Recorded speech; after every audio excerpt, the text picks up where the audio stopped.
General स्वागत है आपका विनेशन ट्रिपल वन के एक नए एपिसोड में, जहां आपके लिए लेकर आते हैं इंडियन डिफेंस की प्रमुख अपडेट्स को सबसे पहले। तो चैनल को सब्सक्राइब करना मत भूलिएगा। आज के अपने अपडेट की हम शुरुआत करने वाले हैं पहले बांग्लादेश को लेकर आई एक बड़ी अपडेट से। बांग्लादेश एक ऐसी सुपर पावर बनता जा रहा है जो कि राफेल और टाइफून जैसे एयरक्राफ्ट्स को रिजेक्ट करके अब माइटी जेफ-17 थंडर की तरफ आगे बढ़ रहा है। और ये बात हम नहीं बोल रहे हैं, बल्कि बांग्लादेश से जो रिपोर्ट आई है वो इसी तरफ इंगित कर रही है। मीडिया रिपोर्ट्स की बात माने तो बांग्लादेश के जो chief of general staff of Bangladesh arm forces हैं, इन्होंने इंटरेस्ट अपना व्यक्त किया है कि ये पाकिस्तानी जेफ-17 थंडर फाइटर एयरक्राफ्ट्स के पॉसिबल एक्विजिशन को एक्सप्लोर कर रहे हैं, ताकि बांग्लादेश अपने वायुसेना की ताकत को बढ़ा सके। और सिर्फ इतना ही नहीं, बल्कि बांग्लादेश ऑलरेडी अपना एक ऑफिशियल डेलीगेशन पाकिस्तान भेजने वाला है, जो कि एयरक्राफ्ट का जो कॉम्प्रिहेंसिव एवेल्युएशन है वो करेगा, और उसके बाद में एक इनके तरफ से डिटेल्ड रिपोर्ट तैयार करी जाएगी, और उसके आधार पे बांग्लादेश जेफ-17 थंडर के जो प्रोक्योरमेंट है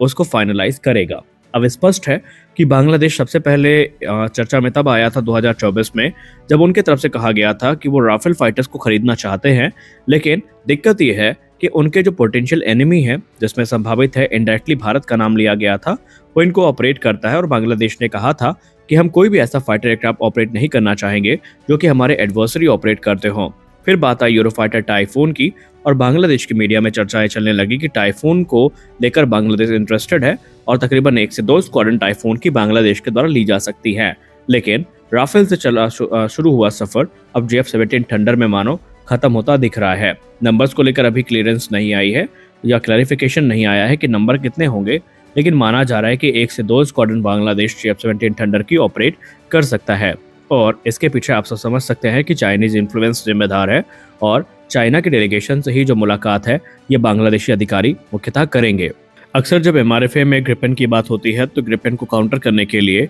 एक तर्क दिया जाता है कि तेजस मार्क 2 और ग्रिपेन की कैपेबिलिटीज ऑलमोस्ट सिमिलर होने वाली हैं, तो ऐसे में ग्रिपेन को एक्वायर करना भारत के पक्ष में नहीं होगा। और इसी पर टिप्पणी करते हुए सब ऑफिशियल ने मीडिया से कुछ महत्वपूर्ण बातें कही हैं। उन्होंने कहा है कि जैसा कि आप सब सुनते आए हैं कि जब भी एमआरएफए में ग्रिपेन की बात होती है, जहां पर 110 फाइटर्स की खरीद की जानी है, तो डुप्लीकेशन की बात आती है कि जो डुप्लीकेशन ऑफ फ्लीट है वो हमें देखने को मिल सकती है कि सेम कैपेबिलिटी वाले जो 2 फाइटर्स हैं इनको एक्वायर करना कोई सही डिसीजन नहीं होगा। लेकिन उन्होंने इस बार अपना जो अलग पर्सपेक्टिव है वो रखा है। उन्होंने कहा कि इसमें कोई संदेह नहीं है कि जो ग्रिपेन ई है और तेजस मार्क 2 है ये सेम वेट क्लास के एयरक्राफ्ट होने वाले हैं, जहां पर ग्रिपेन का maximum take off weight 16.5 ton, तो तेजस मार्क 2 का maximum take off weight 17.5 ton होगा। लेकिन हम लोग इसकी एक साइड को हमेशा इग्नोर करते हैं। उन्होंने कहा कि ग्रिपेन ही काफ़ी एडवांस फाइटर एयरक्राफ्ट है और निस्संदेह भारतीय वायुसेना की ज़रूरतों को पूरा कर सकता है। लेकिन अगर इसको ऑपरेट आप करते हैं तो आपके पास एक बड़ा एडवांटेज ये होगा कि ये दोनों प्लेटफॉर्म सेम F414 इंजन को यूटिलाइज करते हैं,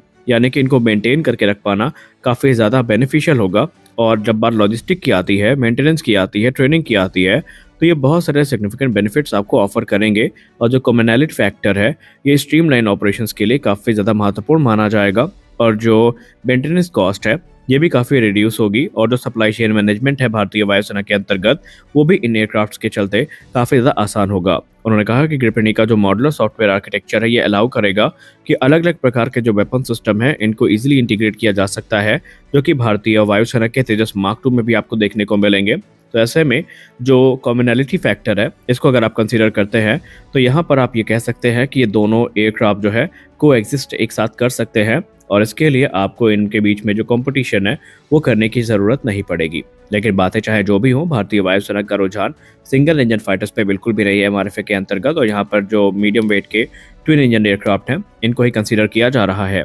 हमारी अगली बड़ी अपडेट एलसीए नेवी प्रोग्राम को लेकर आ रही है। एलसीए नेवी प्रोग्राम के अंतर्गत हम सब काफ़ी लंबे समय से इंतजार कर रहे हैं कि कब भारतीय नौसेना की तरफ से जो एक स्क्वाड्रन है एलसीए नेवी की, इनके ऑर्डर्स प्लेस किए जाएंगे। लेकिन फाइनली इसको लेकर एरोनॉटिकल डेवलपमेंट एजेंसी ने एक बड़ी इंसाइट साझा करी है, जहां पर उन्होंने ये बताया है कि भारतीय नौसेना का जो एम्बिशियस प्रोग्राम है, जहां पर 12 से 18 की संख्या में एलसीए नेवी ट्रेनर्स को खरीदा जाना है, अब इसमें थोड़ा डिले एनकाउंटर हो रही है। और डिले के पीछे का कारण ये है कि अभी जो नेवी का असिस्टेंस है एरोनॉटिकल डेवलपमेंट एजेंसी के साथ वो बना हुआ है, जहाँ जिसके अंतर्गत इन एयरक्राफ्ट की जो रिग्रेस टेस्टिंग है वो हो रही है, और बहुत जल्दी जो फाइनल कॉन्फ़िगरेशन है इसको फाइनलाइज कर लिया जाएगा, और फिर इनका जो प्रोडक्शन है ये शुरू होगा। दरअसल रिपोर्ट्स में कहा जा रहा है कि भारतीय नौसेना कुछ मॉडिफिकेशन और कुछ अपग्रेड चाहती थी, जो करने के बाद अब जो टेस्टिंग का प्रोसेस है ये चल रहा है। और अब यहाँ पर जो लिमिटेड नंबर्स में ही सही पर भारतीय नौसेना इनको खरीदने के लिए इच्छुक है और एरोनॉटिकल डेवलपमेंट एजेंसी ने अब तक जो 2 ट्रेनर वेरिएंट है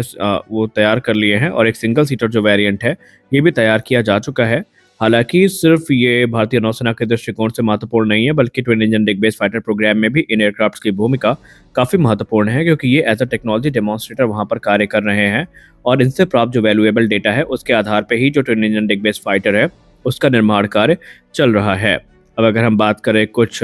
फीचर्स की तो यहाँ पर कुछ फीचर्स ऐड किए गए हैं जो कि भारतीय नौसेना के रिक्वायरमेंट के आधार पे हैं। इनका इस्तेमाल बेसिकली शोर बेस्ड फैसिलिटीज से ही होगा। ऐसा नहीं है कि ये एयरक्राफ्ट कैरियर से ऑपरेट कर नहीं सकते, हालांकि इन्होंने ऑलरेडी जो एयरक्राफ्ट कैरियर है उनसे टेक ऑफ और लैंड कर रखा है, लेकिन मुख्यतः इनको शोर बेस्ड फैसिलिटी में ट्रेनिंग रोल्स में इस्तेमाल किया जाएगा। एक्सपर्ट्स ये मानते हैं कि इनको एक्वायर करने के बाद भारतीय नौसेना के सामने एक और ऑप्शन खुल जाएगा कि विषम परिस्थितियों में इनको स्ट्राइक मिशंस में भी यूज़ किया जा सकता है क्योंकि इन्हें ब्रह्मोस एनजी और नज्म एमआर जैसी मिसाइल से इक्विप किया जा सकता है, जिसके बाद इनकी लिथैलिटी कई गुना ज़्यादा बढ़ जाएगी।